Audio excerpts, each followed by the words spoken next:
Hey guys, Stefan Fischer here from AllOffroad. I hope you guys are well. Today I would like to update you and tell you what I'm currently running as my auxiliary lithium battery system in the car, because there have been some changes around a year ago. The last time I talked about it properly was when I put in the Redarc Alpha 150.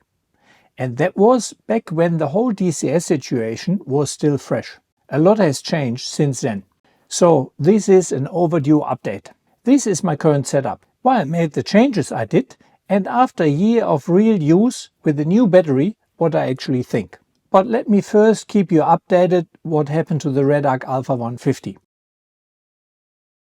The Redarc Alpha 150 was provided to me by Redarc for testing and review purposes. And I ran it for about 18 months. To be clear about Redarc, their after-sales service was genuinely excellent. When a firmware update killed the Bluetooth connection completely, they sent a technician out to hardwire reset it. When the state of charge reading wasn't right, they replaced the battery without argument. That kind of support you can't take for granted, especially in the battery industry market. The battery itself, though, needed 2 replacements during that time, and at over $3,000 it was outside what I'd feel comfortable recommending to most people anyway. None of those issues ever stopped me or really hindered the use of the battery, but I wasn't satisfied and I started looking.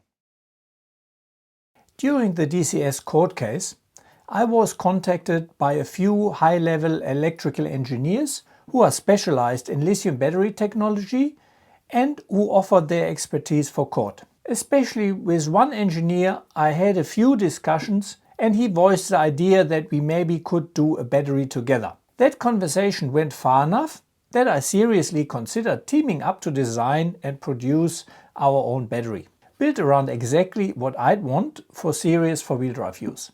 As part of that process, I put together a detailed wish list. Every feature I'd wanted in an ideal battery. The collaboration didn't end up happening, but the wish list did something useful. It gave me the very clear picture of what I was actually looking for. And as I went through the market research against that list, I came across a UK company called Roma, founded by people who are overlanders themselves and who actually have a background in electrical engineering. That combination matters for me, and I'll come back to it.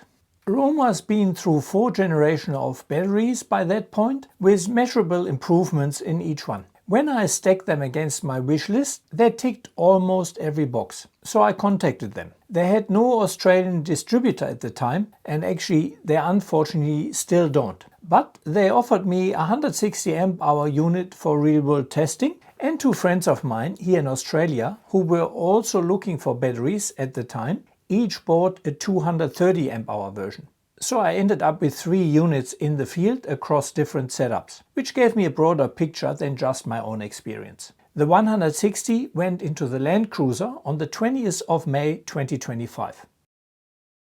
Let me first give you a quick tour where everything lives and what my 12-volt system comprises of.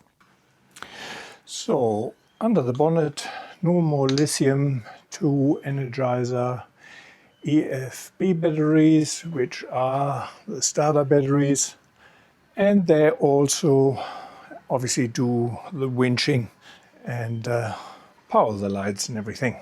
Then we go to the car where we have the Roma 160 S4 battery, which is hidden behind here usually. Then I have the Orion XS, the 50 amp DC-DC charger or DC-DC charger, the Redarc Alpha DC-DC charger, and then on the roof I used to have a Redarc 80 watt panel for many years, and it's still working. It was a brilliant panel. I find these full glass panels work much better than the semi-flexible ones. But I went to a Renogy solar shadow flux or shadow flux.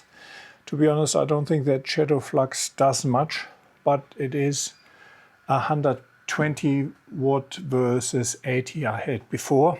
So that seems to work quite well with a quick removal solution here. Then we go to the back of the car where my Bushman fridge is, and behind there you see the 700 watt Redarc inverter. And then obviously I have tons of ports all over. This is the 100 watt PD port, which I'm testing now for a few months, and that works actually very well. More ports here and various other ports. So that is my current 12 volt setup.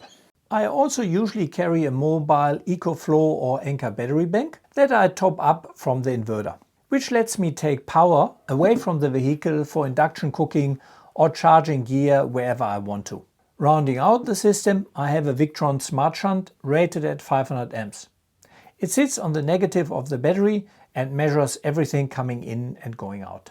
Combined with the Roma's own BMS data in the app, it gives me a complete picture of the system at any time.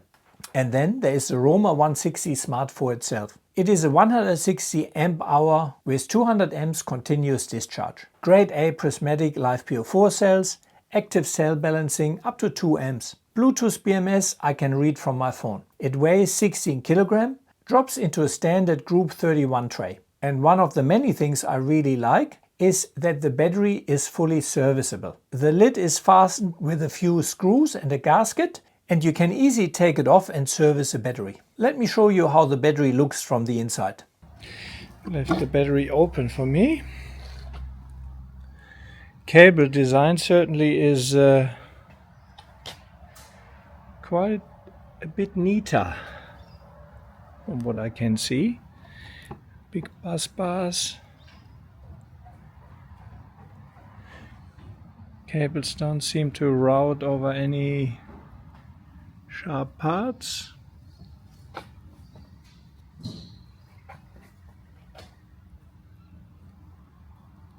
What you are looking at in there, the prismatic LiFePO4 cells, large format, wrapped in yellow film, sitting clearly in the case. The BMS board is properly mounted, not floating around, not wedged in with foam. The cabling is spiral wrapped, routed neatly, nothing hanging loose over the edge of the cells.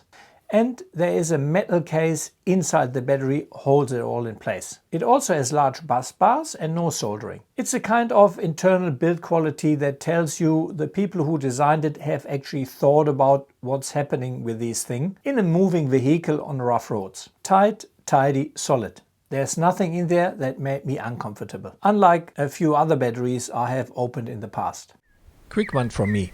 If you do any remote or desert touring in Australia, check out my Simpson Desert Travel Guide. Over 260 pages and 2 years in the making. Packed with detailed maps, locations and everything you need to know about crossing the Simpson. But the knowledge goes well beyond that. Most of the content applies directly to any remote outback travel, whether that's the Canning Stock route, the Gun Barrel, the Len Bedell highways or anywhere else the bitumen ends. It's $59.95, link in the description, or head to the simpsondesertguide.com.au.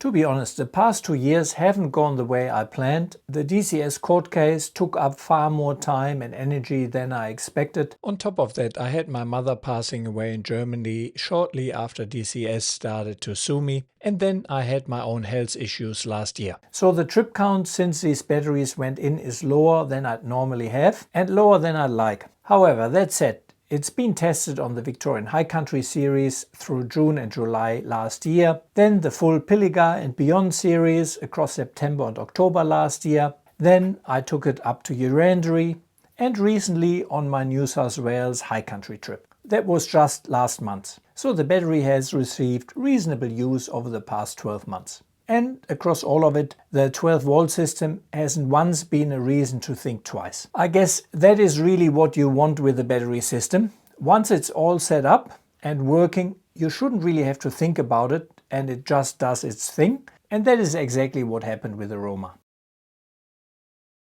Now the number that matters. After about a year of use, I ran a proper capacity test. A-torch DL24 discharge test, cross-referenced against the Victron Blue Smart Charger history and the Roma's app-owned BMS data. The A-torch pulled 158 amp hours during the discharge. The Victron charger history showed between 159 to 162 amp hours going back in. And when I do the math on the BMS state of charge reading, it points to an effective full capacity of right around 160 amp hours. 3 independent sources, all landing in the same ballpark figure. The Roma 160 has lost nothing measurable after 1 year. It's sitting at effectively 100% of the rated capacity. And that's exactly what good LiFePO4 chemistry should do. It's good to have it confirmed with actual data, and I recommend to anyone who has a LFP battery to do a capacity test after a year to get an overview how your battery is doing. So the honest summary. What I like, the on-off switch on the battery is one of those features that sounds minor until you actually use it. If the car is sitting for a few weeks, I can switch the battery off completely without worrying about parasitic drain, gradually pulling it down to a damaging state of charge. The app gives me live cell voltage, cycle history, temperatures, all the data you really want to have. The build quality is solid throughout, and the capacity test after a year says everything. The main thing to be aware of if you're in Australia, there is no local distributor. You order directly from roma.com in the UK. Pricing is still competitive once it landed here, but if the battery ever need to go back for physical repair, that's a long way. That's worth factoring in before you buy. That said, my friend who is running the 230 amp hour version had a problem with the Android app not working on his phone.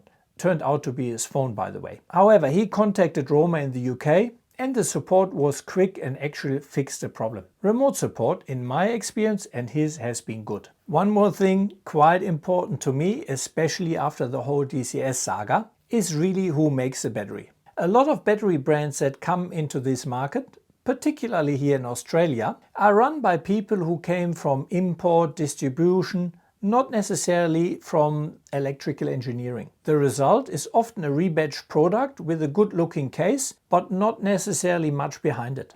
Roma is different there. The founders are overlanders who have an electrical engineering background. That combination, knowing what users need from real use and having the engineering knowledge to build it properly, is genuinely rare. It shows up in the product and it shows up in 5 generations of iterative improvements. All the batteries are designed and developed in the UK, but then obviously manufactured in China to Roma specifications, as pretty much every battery. So if you ask me today what battery would I recommend, I would recommend the Roma. And that is not a sponsored opinion, even though I received the battery for review and testing purposes. It just happens to be positive, because after a year and a proper capacity test, I can't find a reason to tell you otherwise. Links to the Roma website are in the description.